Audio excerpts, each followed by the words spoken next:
Thanks for joining us tonight at 10. I'm Ethan Kramer. Well, new tonight, a man is in jail after a deadly shooting in North Fargo early this morning in the 1300 block of 8th Avenue North. Now, Tyreek Taylor Roberts, the man on your screen, was arrested for murder.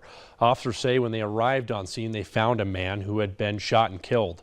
Roberts was taken into custody without incident, and the weapon that is believed to have been used was recovered at the scene. Fargo PD says Taylor Roberts admitted to being the shooter. Police say they are not sure what led up to the shooting, but investigators are currently working on the investigation. Well, also new tonight, Fargo Police Department is trying to locate a potential suspect after a stabbing just before 5:30 this morning. Fargo PD says they responded to the 3700 block of 18th Street South for a report of a disturbance. When police arrived on scene, a male was located with a stab wound to the leg. FPD says they have identified a potential suspect and are working to locate this individual. Police say there's no threat to the public at this time, and this is an ongoing investigation. Well, 14-year-old Jalen Walker lost her life just over a month ago, and now family and friends are holding events to remember her life.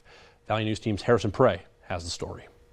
Well, you can't really ever prepare for something like this. It's a tragic loss for the community. 14-year-old Jalen Walker lost her life on August 19th. Walker was found stabbed to death along the Red River. Family and friends came together at Vic's Bar and Grill to bring awareness and hashtag Justice for Jalen. They're doing horse races, there's the pull tab, so gaming and just being out with, friends and the support of the community and the bar. I mean, we've had a heck of a turnout. Justice for Jalen shirts were available for sale with proceeds going to the family. We have a little donation thing going for all that too. If they come in here and do everything, we got bracelets and t-shirts and anything they can do with that too. It's just never expected, but always appreciated. Family and friends were overwhelmed with the support because of such a great turnout. A lot of good family and friends and everybody that comes through like this. It's, the support through it all again. It's just a little overwhelming and grateful, but yeah, I expected this, to be honest with you. The great people that we have in our family and friends. So sometimes the help of family and friends through life's biggest challenges can help make even the smallest difference. In Moorhead, try to do the best we can through everything that happens. So. Harrison Prey, Valley News Live.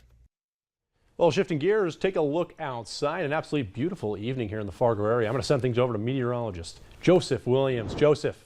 Yeah, it's a pretty gorgeous night and the last night of astronomical summer after a pretty mild Saturday afternoon. Look at our highs. We only got into the upper 60s across most of our region. 63 in Rolla versus 67 in Grand Forks, 75 in Park Rapids. Now that's because wind gusts were in the 30+ mile/per-hour range across our region, mostly coming in from the northwest and keeping us mild in the process.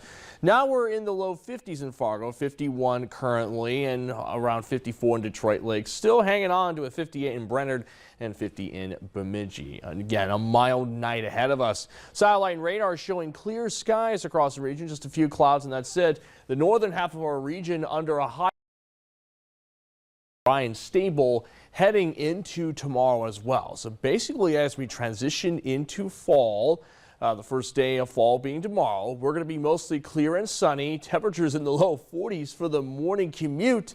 I'm going to go over how long the cool weather will last and when we'll warm up a little bit in the full forecast. Awesome. Thanks, Joseph. Well, it's a good idea to keep that VNL weather app handy for forecasts like Joseph's right at your fingertips. You can download it and use it for free. Just search VNL weather in the App Store today.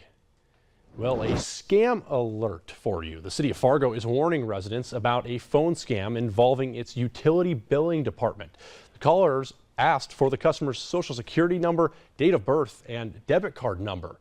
A reminder that residents are advised to never give out account numbers, social security numbers, or passwords to anyone they do not trust. If a caller claims to be from a company or government agency, hang up and call the company or agency directly to verify.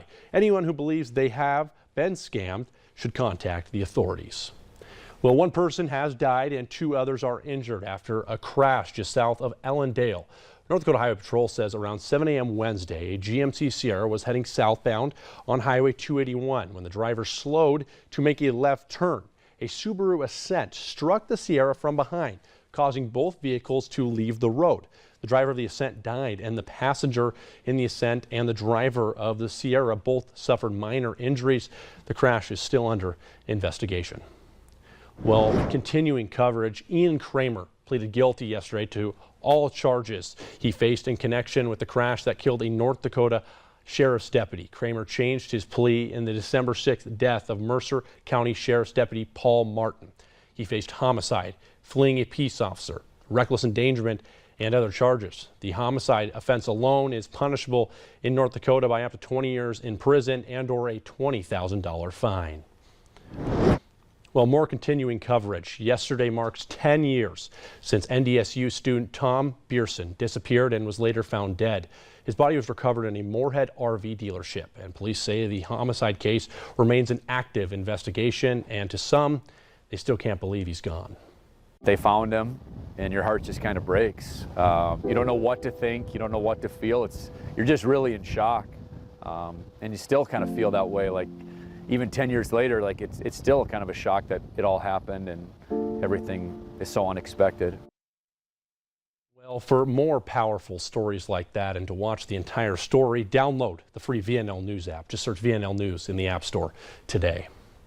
Well, homecoming week is wrapping up at NDSU, and it was a packed crowd before the Bison took on Towson. Bison alumni and current students spoke on the atmosphere of the tailgates before Bison football games. The weather's good. You can't complain. It's not hot. It's not cold. It's just right.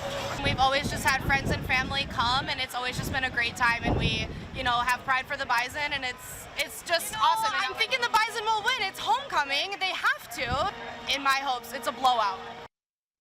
Well, it wasn't a blowout, but it is a homecoming victory for the Bison. North Dakota State hangs on and stretches its lead late for a 41-24 win over the Townsend Tigers. Eric Moon will have the highlights from this game and much more later in sports.